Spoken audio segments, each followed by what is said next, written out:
नमस्कार साथियों, study Hindi with Harish Yadav के ऑनलाइन क्लास में आप सभी का एक बार फिर स्वागत है। और आप सभी को बता दें, आपके पिछले टॉपिक में जो पढ़ाया गया था सर्वनाम का भेद चल रहा था कार्य के अंतर्गत, तो सर्वनाम और सर्वनाम के भेद आप सभी को बताए जा चुके हैं। आप लोगों ने वीडियो को काफ़ी लोगों ने देखा भी है, काफ़ी साथी जो है जुड़े हुए हैं, जो उन्होंने वीडियो को देखा भी है। बस आप जो है इसको ज़्यादा से ज़्यादा लोगों तक शेयर करिए। और आज आपके साथ जुड़े हैं एक नए टॉपिक के साथ। आपको विकारी के अंतर्गत जो आपका तीसरा टॉपिक है उसमें संज्ञा सर्वनाम के बाद विशेषण। तो आज हम चलेंगे विशेषण की तरफ, देखेंगे विशेषण के अंतर्गत क्या क्या चीजें हैं जो आपकी परीक्षाओं में पूछी जाती हैं, जिसके अध्ययन जो है हमें और आपको करना है जो है आगामी परीक्षाओं के लिए, कि जैसे लेखपाल या जो है आपका एसएससी का या यूपीपी का जो है सुनने में आ रहा है, उसका भी एग्जाम होने वाला है, टेट का भी एग्जाम है, और पुलिस का भी जल्द से जल्द नोटिफिकेशन हो जाएगा, ऐसा जो है सूचना मिल रही है हम लोगों को। तो उसके लिए भी चीज़ें आपके लिए आसान हो जाएंगी। विशेषण का टॉपिक देख लेते हैं, उसमें क्या क्या चीज़ें आएंगी, उसके कौन कौन से भेद हैं, विशेषण के कितने अंग हैं और उसकी कितनी जो है वो हैं, कितने भेद हैं, वो भी देख लेते हैं। फिलहाल चलते हैं आज के टॉपिक पे और देखते हैं विशेषण के अंतर्गत भी क्या क्या चीज़ें आती हैं। चलिए देख लेते हैं आज का टॉपिक। आज के टॉपिक में आपको पढ़ाने वाले हैं बच्चा, सभी को देख लीजिएगा विशेषण। ठीक है, आज का टॉपिक है आपका विशेषण। और विशेषण में देखेंगे कि पहले इसकी परिभाषा क्या होती है और उसके अंतर्गत देखिए विशेषण के कितने अंग हैं और अंग के अलावा विशेषण के कितने भेद हैं। ठीक है, तो आपको आप सभी को बताइए कि संज्ञा किसे कहते हैं, संज्ञा नाम को कहते हैं। ठीक है, संज्ञा किसे कहते हैं, संज्ञा नाम को कहते हैं। और जो नाम के स्थान पर आए उसे क्या कहा जाता है बच्चा, तो उसे जो है ना सर्वनाम कहा जाता है। और मैंने एक चीज और बताया था कि जो दोनों की विशेषता बताए, अर्थात संज्ञा और सर्वनाम की जो विशेषता बतलाते हैं ना, वे क्या कहे जाते हैं, विशेषण कहे जाते हैं। ठीक है, छोटी सी परिभाषा है, जो शब्द किसकी विशेषता, जो शब्द संज्ञा तथा सर्वनाम की विशेषता बतलाते हैं, जो शब्द संज्ञा तथा सर्वनाम की क्या बतलाते हैं, विशेषता बतलाते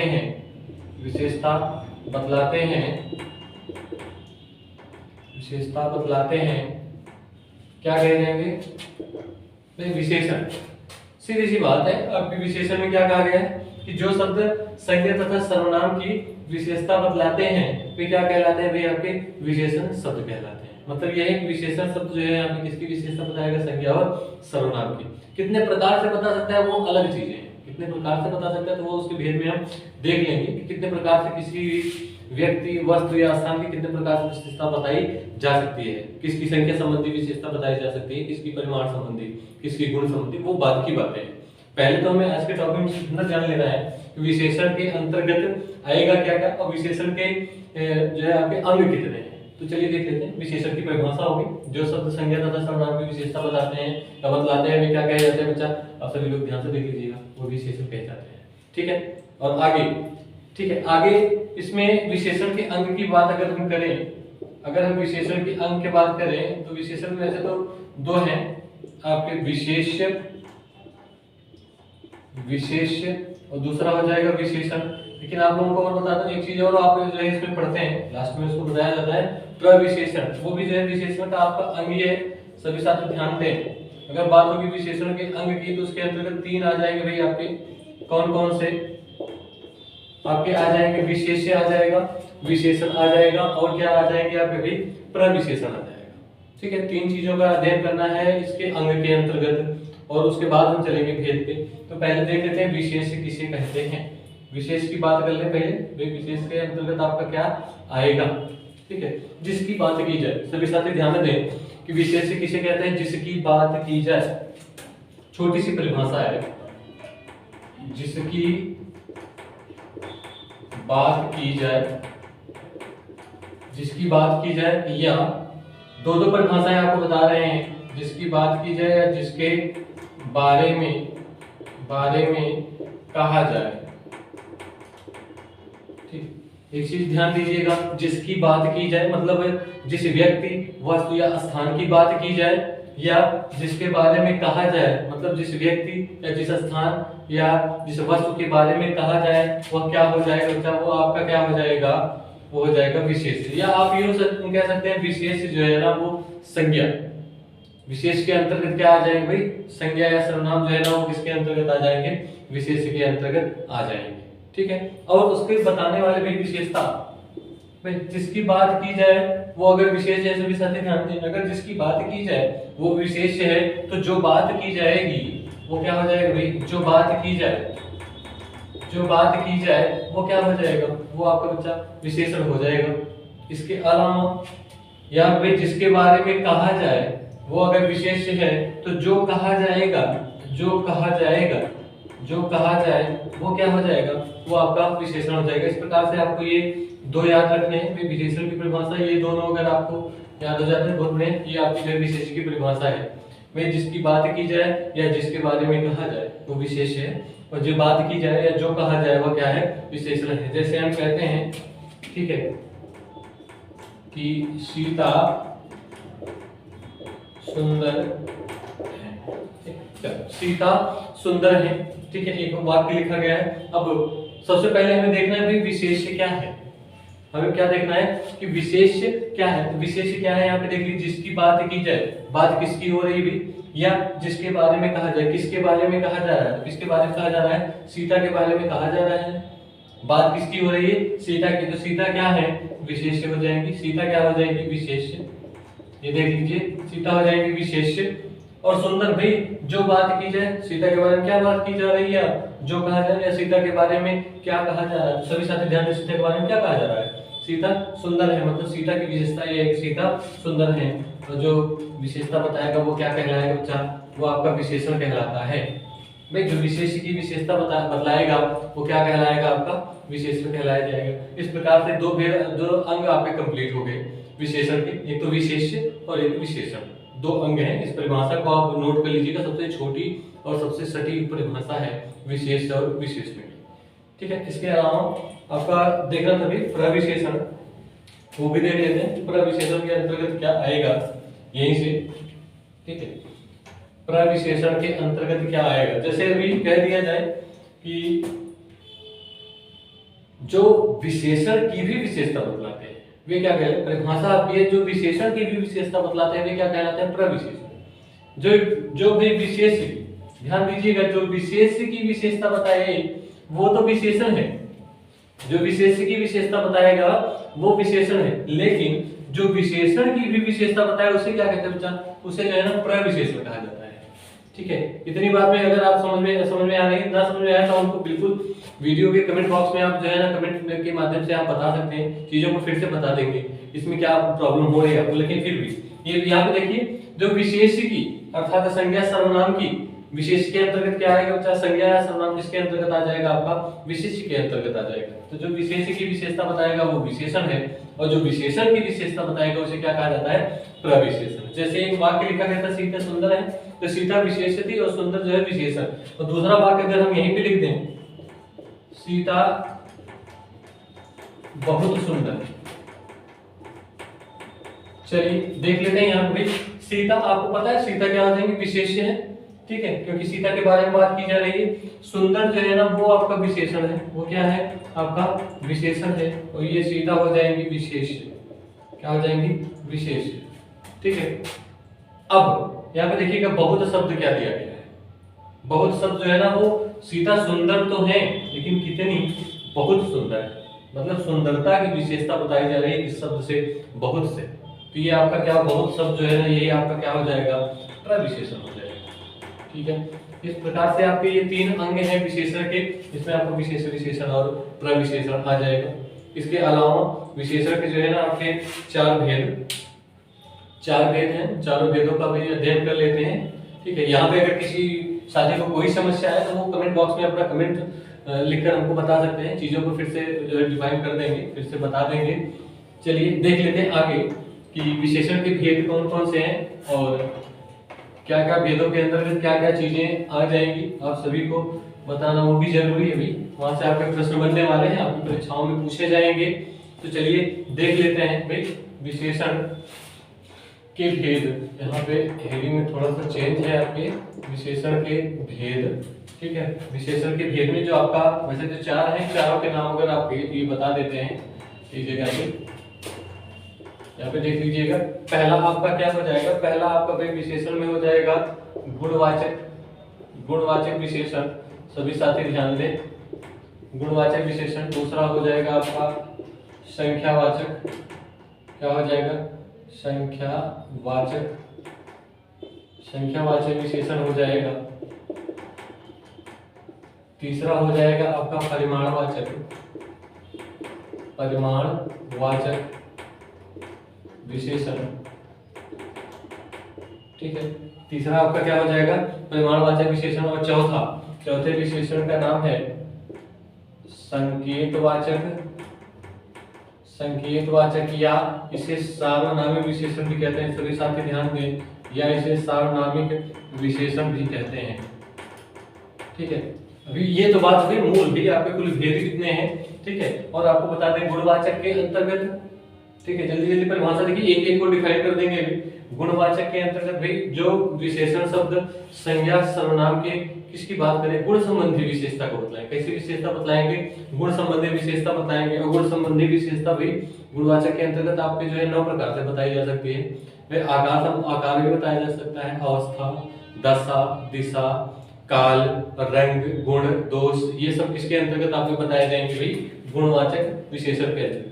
वे विशेषण शब्द जो संज्ञा सर्वनाम की गुण संबंधी विशेषता बताए, वे क्या हो जाएंगे आपके गुणवाचक। और दूसरा, वे विशेषण शब्द जो संज्ञा सर्वनाम की कैसी विशेषता बतलाते हैं, संख्या संबंधी विशेषता बतलाते हैं। सभी साथी ध्यान दें, कैसी विशेषता, संख्या संबंधी विशेषता बतलाते हैं, वे आपके संख्यावाचक है। इसके अंतर्गत आपको जो है ना 2 प्रकार से 2 इसके भेद हैं, वो पढ़ने हैं आपको, ठीक है। संख्यावाचक के अंतर्गत एक तो हो जाएगा आपका निश्चित संख्यावाचक,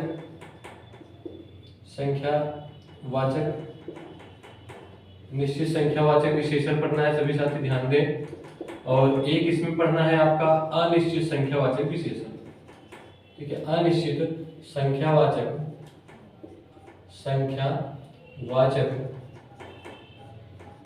विशेषण, ठीक है। इस प्रकार से आपको 2 पढ़ने हैं, कहाँ पे, संख्यावाचक विशेषण में निश्चित संख्यावाचक और अनिश्चित संख्यावाचक। उसके बाद आपका है भाई परिमाणवाचक, आपको बताया गया था कि विशेषण जो है ना वो संज्ञा सर्वनाम की विशेषता बतलाते हैं। और आप जानते हैं परिमाणवाचक विशेषण, परिमाणवाचक अर्थात नाप तौल वाली वस्तुएं, और नाप तौल वाली वस्तुएं आपको बताया गया था, अगर याद हो तो संज्ञा में आपका जो है ना द्रव्य या पदार्थवाचक के अंतर्गत कौन सी वस्तुएं आती थी, नाप तौल वाली वस्तुएं। तो इसका मतलब ये है कि यहाँ की बात किसकी होगी, संज्ञा की ही बात होगी। चलिए देख लेते हैं परिमाणवाचक विशेषण कहते किसे हैं भाई, वे विशेषण शब्द जो नाप तौल वाली वस्तुओं की मात्रा संबंधी विशेषता बताते हैं। कैसी, परिमाण मतलब हो जाता है मात्रा संबंधी विशेषता बताते हैं। और इसमें भी आपके 2 आ जाएंगे। मात्रा जो है ना किसी भी वस्तु की मात्रा निश्चित परिमाणवाचक मतलब किसी भी वस्तु की मात्रा वो निश्चित भी हो सकती है और अनिश्चित भी हो सकती है। तो यहाँ भी आपके 2 भेद हो जाएंगे इसके, निश्चित परिमाणवाचक या अनिश्चित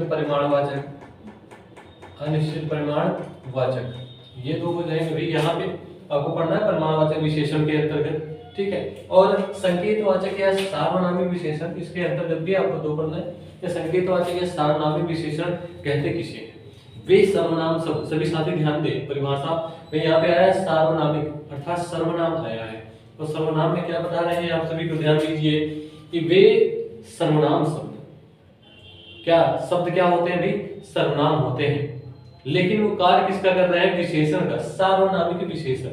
वे सर्वनाम शब्द जो संज्ञा से ठीक पहले आकर क्या करते हैं, उसकी तरफ संकेत करते हैं या उसकी विशेषता बतलाते हैं, वे क्या कहलाते हैं आपके संकेतवाचक या सार्वनामिक विशेषण। और इसमें भी सभी साथी ध्यान दें, इसके अंतर्गत भी 2 आ जाएंगे भेद। एक भी मौलिक होता है, मतलब सर्वनाम का मूल रूप, मौलिक सार्वनामिक विशेषण। और दूसरा क्या हो जाता है, यौगिक सार्वनामिक। सभी साथी ध्यान दें, ठीक है। मौलिक में क्या आ जाएगा, सर्वनाम, वे सर्वनाम शब्द जो अपने मूल रूप में जो है संज्ञा से पहले आकर उसकी विशेषता बतलाएंगे, वे क्या हो जाएंगे, मौलिक सार्वनामिक हो जाएंगे या संकेत करेंगे। और दूसरा यौगिक सार्वनामिक में क्या हो जाएगा, यौगिक सर्वनाम सभी साथ ध्यान दें। यौगिक सर्वनाम मतलब जो यौगिक का अर्थ ही होता है मेल से बने हो, ठीक है, मेल से बने तो अर्थात तो सर्वनाम जो अपने यौगिक रूप में मतलब परिवर्तित तो होके आएंगे या मेल से बने शब्द होंगे, कैसे होंगे, सर्वनाम ही होंगे। वे जो है जब संज्ञा के पहले आकर उसकी विशेषता बतलाएंगे तो क्या हो जाएंगे, यौगिक सर्वनाम के अंतर्गत आ जाएंगे, ठीक है। तो ये आपका पूरा डायग्राम है कि आपको पढ़ना क्या है भाई, विशेषण के भेद में आपको कितनी चीजों का अध्ययन करना है। यहाँ पे गुणवाचक विशेषण भी 9 प्रकार के होते हैं, तो उसकी भी चर्चा अभी कर लेंगे, क्योंकि पहला भेद ही है वो आपका गुणवाचक विशेषण, तो उसको पहले देख लेते हैं, उसके बाद इन सब का अध्ययन करेंगे, ठीक है। और जिन साथियों को कोई समस्या हो, मैंने पहले बताया क्या है, वो आगे कमेंट बॉक्स में अपनी समस्या को बता सकते हैं, और कोई सुझाव है वो भी जो है आप हमको दे सकते हैं, कहाँ ये चीजें सब नहीं समझ में आ रही है, इसमें प्रॉब्लम हो रही है। हाँ, कुछ एक दो लोगों के सुझाव आए थे कि सर थोड़ा वॉइस, तो वॉइस का बच्चा जो है हमने माइक मंगवाई है, तो देखते हैं माइक आ जाती है तो फिर उससे थोड़ी वॉइस की क्लियरिटी आपकी बढ़ जाएगी, तो बहुत जल्द जो है वो आ जाएगा माइक, तो उससे आपकी आवाज़ की क्लियरिटी जो है ना आपको अच्छे से सुनाई देगी, तो उसके लिए भी आप निश्चिंत रहें, बहुत जल्द वो व्यवस्था करके चीज़ों को आगे बढ़ाते हैं, ठीक है। आपके सुझाव आते रहेंगे तो कुछ ना कुछ परिवर्तन तो होता ही रहेगा। फिलहाल चलिए देख लेते हैं गुणवाचक विशेषण के अंतर्गत क्या क्या आएगा। चलिए देखते हैं कौन सा है भाई, गुणवाचक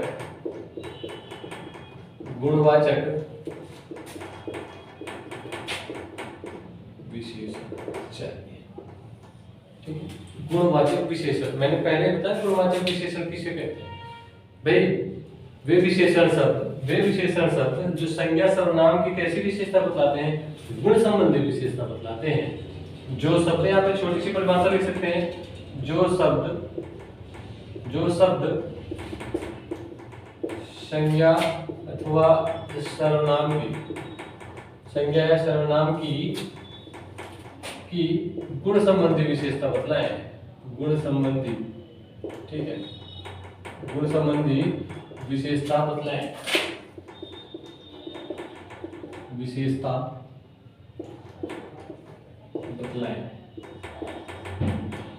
ये रहा आपका भी परिभाषा। गुणवाचक विशेषण किसे कहते हैं, जो शब्द जो है ना संज्ञा सर्वनाम की कैसी विशेषता बतलाते हैं, गुण संबंधी विशेषता बतलाते हैं, वे क्या होते हैं आपके भाई, क्या कहलाते हैं, गुणवाचक विशेषण कहलाते हैं। मैंने पहले बताया इसके लिए 9 प्रकार के होते हैं। कितने प्रकार के होते हैं, 9 प्रकार के होते हैं। चलिए देख लेते हैं 9 प्रकार में वो कौन कौन से भाई। पहला क्या हो जाएगा आपका, सभी साथ ध्यान दें, पहला हो जाएगा गुण, ठीक है। दूसरा क्या हो जाएगा, दूसरा हो जाएगा दोष, दूसरा क्या हो जाएगा, दोष हो जाएगा। तीसरा आपका क्या हो जाएगा भाई, तीसरा हो जाएगा आपका आकार, ठीक है, आकार। चौथा क्या हो जाएगा, ठीक है, चौथे में आप भाई आकार के आधार पर जो है ना आप यहाँ पे स्थान कर सकते हैं। पांचवें के स्थान पे जो है आप लिख सकते हैं अवस्था। छठवां हो जाएगा आपका दिशा। सातवें में जो है आप लिख सकते हैं दशा। और ठीक है, गुण, दोष, आकार, स्थान, अवस्था, दिशा, दशा, रंग हो जाएगा 8वें में। और 9वें बच्चा आपका हो जाएगा काल या समय जिसे कहते हैं काल, वो भी आ जाएगा किसके अंतर्गत, ये इस प्रकार से भी वर्गीकरण इसका कर सकते हैं, ठीक है। गुणवाचक विशेषण कितने प्रकार के हो जाएंगे, तो गुणवाचक विशेषण आपके भी 9 प्रकार के हो जाएंगे। ये देख लीजिएगा कौन कौन से गुण है, गुण, दोष, आकार, स्थान, अवस्था, दिशा, दशा, रंग और काल। इतनी चीजों का अध्ययन करना है हमें किसके अंतर्गत, गुणवाचक विशेषण के अंतर्गत आएंगे। भाई गुण में क्या, गुण और दोष दो अलग अलग चीजें हैं। गुण में जो है आपकी अच्छाइयां आ जाएंगी, दोष में आपकी बुराइयां। तो गुण में देख लेते हैं, जैसे कहा जाए अच्छा, ईमानदार,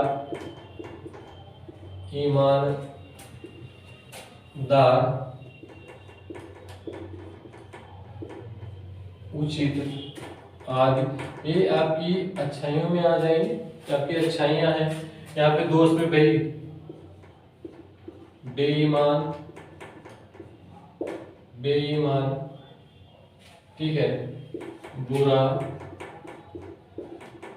अनुचित, शरारती आदि जो है ना ये किसके अंतर्गत आ जाएंगे? सभी साथी ध्यान रखें कि किसके अंतर्गत आ जाएगा? आपका जो है दोष के अंतर्गत आ जाएगा। आकार में भी, आकार आप जानते हैं, आकार में आपका आ जाएगा टेढ़ा, सीधा, चौकोर, गोल, ठीक है, आयताकार, वर्गाकार आदि किसके अंतर्गत आ जाएंगे? आदि आ जाएंगे आकार के अंतर्गत। उसमें बताने की आवश्यकता नहीं है। आकार में आप सभी साथी जानते हैं कि आकार के अंतर्गत क्या आ जाएगा, ठीक है। स्थान के अंतर्गत भी क्या आ जाएगा? वही स्थान के अंतर्गत भी आप जान रहे हैं। जैसे अगर कह दिया जाए जो है पंजाबी,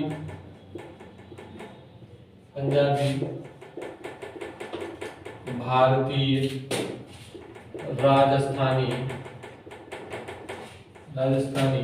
आज से आप क्या समझेंगे भाई? आज से उस स्थान के बारे में ही समझेंगे। कोई व्यक्ति आता है पंजाब से चल के यहाँ आपके यहाँ, उससे पूछते हैं भाई कहाँ से है, तो वह कहता है पंजाबी है। तो पंजाबी है से तात्पर्य आप यही समझेंगे ना, उसके स्थान के बारे में जानेंगे कि वह कहाँ का रहने वाला है, पंजाब का रहने वाला है। तो ये भी आपका किसके अंतर्गत आ जाएगा? स्थान के। अवस्था, बात कर लेते हैं अवस्था की, ठीक है। अवस्था तो वैसे आप जान रहे हैं भाई, अवस्था में क्या आ जाएगा? जैसे बचपन, जवानी, बुढ़ापा या वृद्धावस्था आप कह सकते हैं। इसके अलावा जैसे अगर कह दिया जाए आपका पालतू, जो आपके पालतू जानवर होते हैं, इसमें ढेर सारे जानवर, कुत्ता है, गाय, भैंस, जो भी है, वो पालतू जो जानवर होते हैं ना, वो उनकी अवस्था होती है। क्या होती है? अवस्था होती है कि वो आपके यहाँ पालतू है। तो ये सारी चीजें जो है अवस्था में आ जाएगी। दिशा के बारे में कौन नहीं जानता? दिशाओं की संख्या आपको बताई गई है, 10 दिशाएं हैं। दिशाएं कुल कितनी हैं? 10 हैं। और उसमें से हम जैसे कह दें पूर्वी, पश्चिमी, ठीक है, उत्तरी,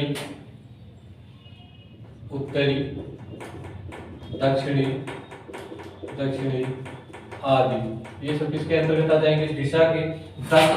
दशा के बारे में तो जानते ही होंगे आप लोग भी। दशा अभी जो है आप लोग भीग के या मिट्टी वगैरह शरीर में लगाए हुए आ जाए तो घर पे जो मम्मी पापा जो भी हैं वे क्या कहते हैं? वे क्या दशा बना रखी है ना, साफ सफाई यहाँ पे कोई चीज नहीं है, भीग के आ जाए, ठीक है। तो वो क्या होती है? आपकी दशा होती है, जिसमें आप जो है अभी आपका स्वास्थ्य जो है ना वो खराब है। जैसे दुबला पतला, ठीक है, मोटा भारी, मोटे भी ज्यादा हो जाएंगे तब भी बनाए क्या दशा बना रखी हुई? मोटा भारी। इसके अलावा गीला सूखा आदि जो है ना, सभी साथ ध्यान दें, आदि किसके अंतर्गत आ जाएगा बच्चा? आदि आ जाएगा दशा के अंतर्गत। रंग की तो बात कर लीजिए। रंग में लाल, हरा, नीला, पीला जो भी है, रंग सारे किसमें आ जाएंगे? आपके यहाँ आ जाएंगे रंग के अंतर्गत। इसके अलावा अगर आपको कह दिया जाए चमकीला, क्या कह दिया जाए? चमकीला या फीका, मतलब रंग की बात हो रही कि रंग जो है ना वो बहुत हल्का है, फीका है। या अगर कह दिया जाए सुनहला आदि, ये किसके अंतर्गत आ जाएंगे भाई? आपके रंग संबंधी विशेषता है ना। कपड़े के बारे में, किसी वस्तु के बारे में ये विशेषताएं आपको बताई जा रही हैं, तो कैसी विशेषता है? रंग संबंधी विशेषता। और ये भी किसके अंतर्गत आ जाएगा? आपका गुणवाचक विशेषण के अंतर्गत आएगा। इसके बाद है आपका काल से तात्पर्य किससे है? समय से है, ठीक है। तो समय के अंतर्गत भी देखिए वो चीजें तो हैं, भूत, भविष्य, वर्तमान भी आ जाएगा। लेकिन अगर आपके समक्ष कुछ इस प्रकार के शब्द आए, नया, पुराना, आगामी से तात्पर्य आने वाले से है। इसके अलावा मौसमी आदि, ये भी किसका बोध करा रहे हैं? ये भी शब्द आपके किसका बोध कराते हैं? समय का ही बोध कराते हैं, काल का ही बोध कराते हैं। तो आप इसके लिए जो है ना तैयार रहें। इस प्रकार के जो है कुछ शब्द आपको मिलने वाले हैं जब भी आपको विशेषण से प्रश्न बनेंगे, गुणवाचक विशेषण के, या जो है इसके अंतर्गत कोई भी अगर शब्द मिलता है आपको गुणवाचक के अंतर्गत, इस प्रकार के यहाँ पे जो इसके प्रकार दिए गए हैं, जो नौ के अंदर कुछ यहाँ से शब्द आपको हो सकता है आपकी आने वाली परीक्षाओं में भी मिले। और अगर आपसे पूछा जाता है कि इसमें जो है कौन सा विशेषण है, तो आप जो है इस प्रकार से वर्गीकरण किया गया है। आप इसका थोड़ा अध्ययन कर लें और इसके जो क्वेश्चन वगैरह हैं मैंने पहले ही बता रखे हैं। क्वेश्चन वगैरह आपको टेलीग्राम चैनल पे क्विज के माध्यम से ही मिलेंगे और शब्द के लगभग 30-35 क्वेश्चन डाले जा चुके हैं। आज कुछ 20-25 क्वेश्चन आपको और टेलीग्राम चैनल पर डाले जाएंगे। वीडियो के डिस्क्रिप्शन में जो है टेलीग्राम का लिंक है और सभी साथी जो नहीं जुड़े हैं, जो पढ़ रहे हैं इस प्लेटफॉर्म पर, ठीक है, हमारे चैनल के माध्यम से, वहाँ डिस्क्रिप्शन बॉक्स में दिया गया है टेलीग्राम का लिंक और वहाँ से सभी साथी जाके वहाँ पे जुड़ जाएं। क्योंकि जब तक आप जो पढ़ रहे हैं ना उसका टेस्ट नहीं देंगे तो इस पढ़ने का कोई मतलब बिल्कुल नहीं है, ये समझ लीजिएगा। क्योंकि परीक्षा के दृष्टिकोण से आपका जो प्रैक्टिस है ना वही महत्वपूर्ण होता है, ठीक है। पढ़ने का चीजें आप ये चीजें 1-2 बार नहीं 3-4 कई बार पढ़ चुके हैं, लेकिन इसका कोई मतलब निकलेगा नहीं जब तक आप उस टॉपिक से संबंधित क्वेश्चन आंसर सॉल्व नहीं करते हैं, उसका प्रैक्टिस नहीं करते हैं, रिवीजन नहीं करते हैं, तब तक इन चीजों का कोई महत्व नहीं है आपकी पढ़ाई तैयारी में। ये समझ लीजिए, आपको जो है प्रैक्टिस तो करना ही है, तो वहाँ पे जाके आप प्रैक्टिस कर लीजिए। भाई चीजें अगर आपको निःशुल्क मिल रही है तो क्या बुरा है वहाँ पे जाने में, आपको प्रैक्टिस करने में। अच्छे क्वेश्चन मिलेंगे। मैं अभी अपने अनुभव के आधार पर जो भी अच्छे क्वेश्चन है जो पिछली परीक्षाओं में पूछे गए हैं या आगे की परीक्षा में पूछे जाने की संभावना है, उन सब चीजों को जो है ना हम अपने तरीके से वहाँ पे रख रहे हैं क्विज के माध्यम से। तो आप सभी लोग वहाँ पे जुड़े और चीजों को थोड़ा सीरियसली लें। इतना आसान नहीं आगे की जो आगे परीक्षाएं हैं, कंपटीशन आपका बहुत टफ होने वाला है, तो आपको ज्यादा से ज्यादा अच्छा स्कोर करना पड़ेगा, अच्छा से अच्छा स्कोर करना पड़ेगा, तब आप जो है कंपटीशन में जो है क्वालिफाई कर पाएंगे। इस प्रकार से ये हो गया आपके भेद। किसके भेद थे भाई? गुणवाचक विशेषण, जो आपका पहला भेद था, ठीक है। चलिए देख लेते हैं। वैसे अब आज तो यहीं तक रहने देते हैं, ठीक है। गुणवाचक विशेषण आज का समाप्त हो गया। अब कल जो है अगले टॉपिक में आपको जो है ना वो भेद जो है वो कंप्लीट करवा दिए जाएंगे, क्योंकि इसमें थोड़ा आपको अंग वगैरह भी बताना था, तो इसमें थोड़ा जो है आपका टाइम लग गया। वीडियो जो है वो छोटे छोटे भागों में आप तक डाल रहे हैं कि ज्यादा लंबा वीडियो ना हो। क्या होता है कि लंबा वीडियो होने से भी जो है आप बोर होने लगते हैं कि बहुत लंबा वीडियो देखते देखते फिर जो है वो होने लगता है। आप अपने हिसाब से चीजों को देखिए, धीरे धीरे पढ़िए, समझ के पढ़िए, तो जाके उसको प्रैक्टिस कीजिए टेलीग्राम के चैनल पे, वहाँ पे क्विज के माध्यम से, तो वो आपके लिए बेहतर होगा, ठीक है। तो आज के लिए बस इतना ही आज की क्लास में। बाकी आगे की क्लास जो है ना अगले वीडियो में अपलोड कर देंगे, तो वहाँ से जो है आप लोग देख लीजिएगा। आप सभी का जो है ना सहयोग मिल रहा है, उसके लिए जो है ना आप सभी को बहुत बहुत धन्यवाद समझ लीजिए। चलिए ठीक है, आज का वीडियो यहीं पे समाप्त करते हैं। सभी साथियों को मेरा नमस्कार।